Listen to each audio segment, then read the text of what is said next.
sa ating balitang sino siya, mga misis, mga chikadora, mga mister na marites na rin. Eto na po ang inyong pinakaabangan ng ating balitang sino siya. Alam niyo po ba nga misis, eto na. Sino daw po itong isang tindera sa palengke na sinabunutan ng isang negosyante na namimili sa kanyang tindahan? Nang dumating na daw po ang mga pulis at ang mga miron, may I explain ang tindera kung bakit sinabunutan si negosyante? Sabi niya sa pulis, kasi naman daw po, kaya ko lang nagawa ito dahil reklamo ng reklamo at panay daw po ang panlalait sa kanyang mga tinda. Sinabihin na daw niya ito.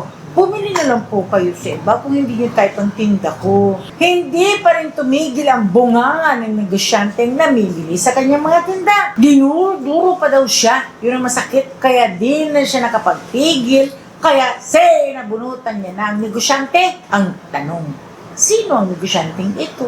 Sabi daw po, ang natatandaan nila, yung negosyante ay nakakulay red na blouse ng araw na yun. Sino siya?